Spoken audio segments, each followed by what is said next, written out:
नमस्कार दोस्तों। तो यहाँ पर यूएस ऑफिशियल की एक स्टेटमेंट आता है और वॉशिंगटन पोस्ट में पूरी एक रिपोर्ट छापी जाती है जिसको यकीन करना आपके लिए बहुत मुश्किल हो जाएगा। इसमें कहा गया कि यूएस के पास आखिर मतलब ये एक बहुत बड़ा सवाल भी है कि आखिर यूएस ईरान के साथ में ये टिट फॉर टैट वाली स्ट्राइक्स का गेम क्यों खेल रहा है। वो एकदम स्टेलमेट सिचुएशन आखिर क्यों बनती हुई दिखाई दे रही है। क्यों यूएस इतना बड़ा फायर पावर अगर यूएस के पास है, इतना बड़ा देश यूएस है, तो वो सीधा सीधा जैसे Russia full fledged full scale warfare में चला गया यूक्रेन के साथ, क्योंकि रशिया को कॉन्फिडेंस था अपने ऊपर कि भाई हम लंबा भी अगर ये वॉर को खींच दें, अगर लंबा भी इसको बहुत ज़्यादा खींच लें तो भी रशिया का कुछ नहीं बिगड़ेगा। तो वैसा कुछ हम यूएस के केस में क्यों नहीं देख रहे हैं। Why US is not entering into a full fledged scale. यहाँ पर यूएस ऑफिशियल की एक स्टेटमेंट आता है जिसका सबके होश फाख्ता कर देता है कि ऐसा हो सकता है। मतलब US is seen as the मतलब लॉन्च मशीन, मतलब एक कहते हैं ना कि जो आर्म्स पूरे वर्ल्ड का आर्म डीलर है सबसे बड़ा, उनके पास मिसाइल्स की कमी है। ऐसा कैसे मान सकते हैं। ये एक यूएस ऑफिशियल ने बाकायदे कहा है और इसको वॉशिंगटन पोस्ट ने रिपोर्ट किया है। बाकायदे इसके ऊपर एक पूरी रिपोर्ट वॉशिंगटन पोस्ट ने की है और फिर उसमें समझाया हुआ है कि कैसे ये पॉसिबल है। हम देखते हैं, इसको डिटेल में समझने की कोशिश करते हैं। पर आगे जाने से वीडियो में आगे जाने से एक पहले बहुत बड़ी अनाउंसमेंट है अनअकैडमी टीम की तरफ से कि अनअकैडमी ने अपना आइकॉनिक प्रो सब्सक्रिप्शन स्टार्ट किया है जिसका कॉस्ट 74,999 है। इसके अंदर हमने एक बहुत अच्छा फीचर डाला है जिसमें आप एजुकेटर्स के साथ और डायरेक्टली अगर आप मेरा कोड इस्तेमाल करते हो और मेरे बैच में आते हो जिसमें 30 बच्चे होंगे जिनको मैं 1-to-1 मेंटोरशिप में वो मेरे साथ जुड़े होंगे। ये जो 30 बच्चे होंगे जो मेरा कोड यूज़ करेंगे या मेरे कोड से ये जो कोर्स खरीदते हैं तो फिर ये मेरे साथ मेरे ग्रुप में होंगे और जिसमें ये मेरे साथ 1-to-1 मेंटोरशिप कर रहे होंगे। तो आप इस पूरे क्वालिफाइड मेंटोर्स का सपोर्ट मिलेगा आपको, फिर आपको पूरी टेस्ट सीरीज ही मिलेगी, पूरा कंप्लीट फाउंडेशन कोर्स होगा, इसमें जीएस सीसैट टेस्ट सीरीज सब कुछ इन्वॉल्व होगा। ये सब कुछ आपको मिलेगा इस प्राइस के अंदर। तो ये आइकॉनिक प्रो, सब ध्यान रखिएगा, ये आइकॉनिक प्रो सब्सक्रिप्शन के अंदर ही आपको मिलेगा और इसका कॉस्ट जो है वो 74,999। आप इजी EMI ऑप्शन पर भी इसको अवेल कर सकते हैं। लिंक इसका आपको डिस्क्रिप्शन में मिल जाएगा, उस पर क्लिक करके आप इसको ज्वाइन कर सकते हैं। Now let us come back to the topic. तो यहाँ पर हुआ क्या है कि अब देखो एक बहुत बड़ा सवाल खड़ा हुआ कि भाई जैसा कि हम देख रहे हैं इस समय पर सिचुएशन, यूएस अटैक कर रहा है, स्ट्राइक्स कर रहा है, दूसरी तरफ से ईरान स्ट्राइक कर रहा है। ईरान ने 2 टारगेट हिट किए, यूएस ने 2 टारगेट हिट किए। इस तरीके का वो टिट फॉर टैट टाइप का अटैक जो है वो वहाँ पर चल रहा है। वो टिट फॉर टैट टाइप का अटैक जो है वो वहाँ पर चल रहा है। अब इसमें सवाल खड़ा होता है, इसमें एक बहुत बड़ा क्वेश्चन खड़ा होता है कि आखिर यूएस इतना बड़ा फायर पावर होने के बावजूद वो full scale full fledged war में ईरान के साथ में क्यों नहीं जा रहा। अब यहाँ पर यूएस ऑफिशियल का कहना था because US is not having enough missiles, as simple as that.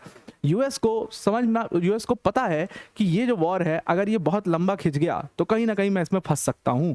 इसलिए डोनाल्ड ट्रंप इस पूरे फुल फ्लेजेड स्केल में नहीं जा पा रहे हैं क्योंकि उनके पास इनफ मिसाइल्स नहीं हैं, क्योंकि वो बहुत ही एक प्रोलॉन्ग्ड कैंपेन को सस्टेन ही नहीं कर सकते हैं।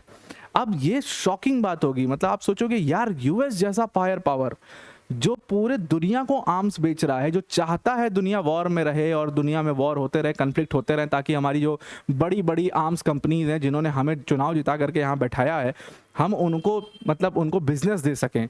इसके लिए यूएस को जाना जाता है, यूएस गवर्नमेंट्स को जाना जाता है और यूएस कहते हैं कि यूएस गवर्नमेंट्स की प्रेसिडेंट की पार्टीज़ में और उसमें आपको तमाम आर्म्स डीलर जो हैं, जो बड़े बड़े आर्म कंपनीज के मालिक हैं, वो आपको अटेंड करते हुए दिखते हैं। ट्रम्प के साथ तो अक्सर दिख जाते हैं घूमते फिरते। तो यहाँ पर ये बहुत बड़ा बात है कि उनके पास मिसाइल्स की कमी, उनके पास आर्म्स की कमी है। तो इसको थोड़ा सा यूएस ऑफिशियल ने समझाया। अब ये बात वॉशिंगटन पोस्ट में लिख ली थी। अब देखिए ऑफिशियल ने कहा कि डोनाल्ड ट्रंप का जो पूरा एडमिनिस्ट्रेशन है वो इस चीज़ के प्लान में तो है कि एक वाइडर वॉर करें। ट्रंप के बैक ऑफ द माइंड ये चल तो रहा है कि एक हमें बहुत long scale full fledged war करना पड़ेगा, तभी जा करके इस कॉन्फ्लिक्ट को हम जो है जीत सकते हैं या इस कॉन्फ्लिक्ट में कुछ सिग्निफिकेंट कर सकते हैं, वरना हमेशा ऐसी सिचुएशन रहेगी। लेकिन उनको पता है कि वो एक बहुत ही प्रोलॉन्ग कैंपेन को कैरी ऑन नहीं कर सकते। ऐसा उनको सजेशन भी दिया गया है आर्मी की तरफ से, ऐसा उनको उनकी मिलिट्री की तरफ से सजेशन भी आई है, इंटेलिजेंस की तरफ से भी सजेशन आई है कि आप बहुत लंबा वॉर नहीं सस्टेन कर पाओगे, जिसकी वजह से ट्रंप जो है अभी तक हिचक रहे हैं। वरना ट्रंप ने तो सब कह दिया है कि भाई हम ये करने वाले हैं, हम ये करने वाले हैं, सब कह चुके हैं ट्रंप, लेकिन वो कर कुछ नहीं पा रहे हैं। अब यहाँ पर क्योंकि इसका सबसे बड़ा रीज़न यूएस ऑफिशियल ने दिया जो कि मुझे बहुत सही रीज़न लगा। उन्होंने कहा कि देखिए अगर ट्रंप को वॉर लड़ना ईरान के अंदर, अब देखिए आज तक हम जितना भी वॉर देख रहे थे रशिया का, यूक्रेन का, ये सब बॉर्डर वाला वॉर है। आप बॉर्डर वॉर कर सकते हो आराम से, जैसे कन्वेंशनल वॉर होता है। लेकिन यूएस को अगर इतने दूर जाकर के वॉर लड़ना है तो क्या होगा, ये पूरा वॉर डिपेंड होगा उनकी एयर डिफेंस के ऊपर। They need stockpiles of air defence, then long range munition से ये वॉर लड़ा जाएगा। उसके बाद hundreds thousands and thousands of additional troops जो उनको वहाँ पर डिप्लॉय करना पड़ेगा, यानी कि पूरा वॉर एयर पावर से और डिप्लॉयमेंट से आपको लड़ना पड़ेगा। डिप्लॉयमेंट जो है वहाँ पर बहुत मुश्किलात जो यूएस को बहुत मुश्किल का सामना करना पड़ेगा, क्योंकि वो उनके दूसरे देशों में उनको अपने सोल्जर्स को डिप्लॉय करना पड़ेगा, जहाँ पर कोई भरोसा नहीं है कब चीज़ें टर्न आउट हो जाएं, कब चीज़ें दूसरे साइड पर टर्न हो जाएं, जहाँ पर कोई भरोसा नहीं है कि यूएस सोल्जर्स को वो कितना प्रोटेक्ट कर पाएंगे, वो कितना उनको घर वापस ले आ पाएंगे। मतलब एक पूरा कंप्लीट क्योस हो जाएगा। तो क्योंकि उनके पास ये सारे चैलेंजेस हैं, इस वजह से डोनाल्ड ट्रंप एक पूरा फुल फ्लेजेड वॉर नहीं लड़ना चाहते, बल्कि वो सिर्फ एयर स्ट्राइक से ही मजा लेना चाहते हैं इस पूरे वॉर का। और अब ये जो पूरी अनाउंसमेंट है, जो पूरी बात है कि जो चीज़ लीक हुई है कि भाई ये चीज़ बाहर आई है कि इनके पास मिसाइल्स वगैरह नहीं है, ये तब आई है, बहुत ही इंपॉर्टेंट टाइम इस समय पर चल रहा है यूनाइटेड स्टेट्स के लिए, बहुत बुरा चल रहा है।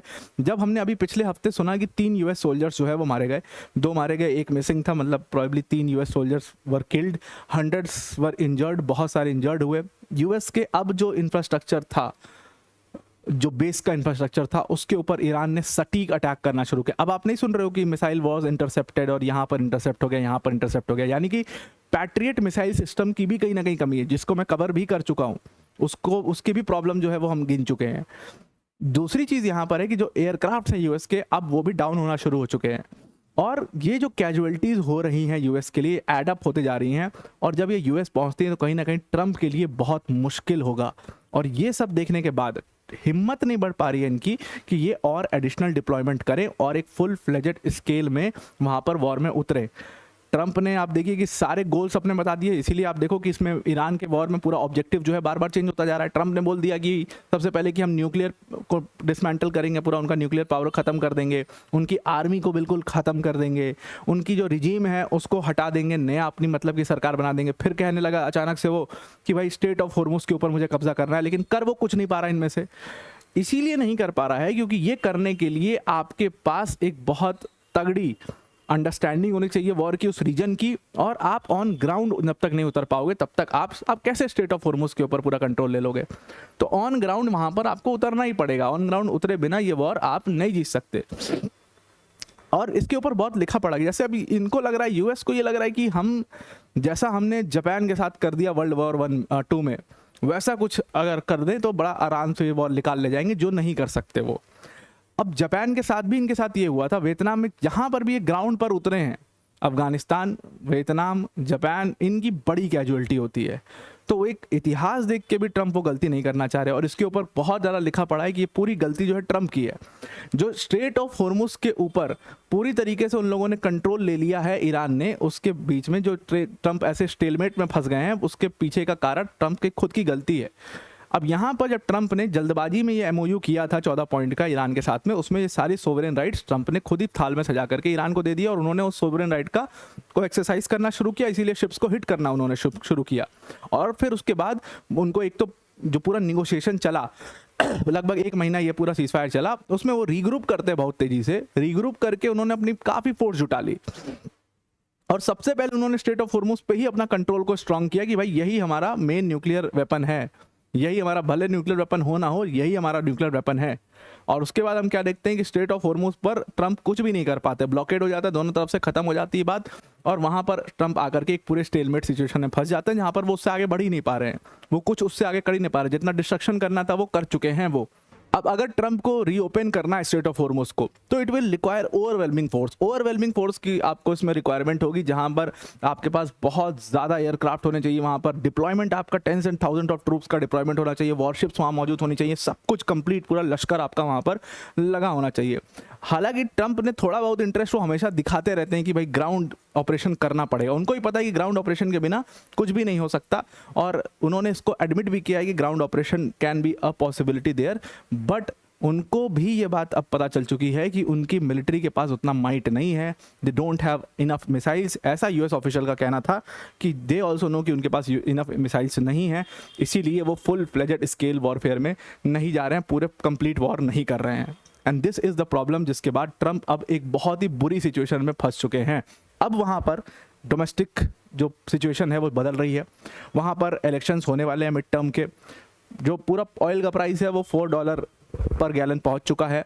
उसके बाद आप देखिए कि उनके ऊपर जो पॉलिटिक्स है वहाँ की वो बहुत ज़्यादा हावी होती जा रही है। तो ट्रम्प के पास सिर्फ 2 तरीके हैं इसको सॉल्व करने के, एक तो मिलिट्री ऑपरेशन जो कर नहीं सकते वो, दूसरा तरीका अभी भी इसमें डिप्लोमेसी का तरीका है, जहां पर ट्रंप जो है वो एक निगोशिएट कर सकते हैं। अब ये देखने वाली बात होगी कि क्या ट्रंप डिप्लोमेसी का सहारा लेंगे, क्योंकि दूसरा ऑप्शन तो बिल्कुल इस रिपोर्ट के हिसाब से, वॉशिंगटन पोस्ट की इस रिपोर्ट के हिसाब से वायबल नहीं दिखाई दे रहा है। तो क्या ट्रंप दूसरा हिस्सा लेंगे, क्या ट्रंप डिप्लोमेसी का तरीका फिर से डिप्लोमेसी का दरवाज़ा खटखटाएंगे, क्या ईरान के साथ बैठ करके बात करने की कोशिश करेंगे, ये देखने वाली बात होगी। आई होप आपको पूरा आर्टिकल समझ में आ गया होगा। आज के लिए इतना ही। Thank you and have a nice day.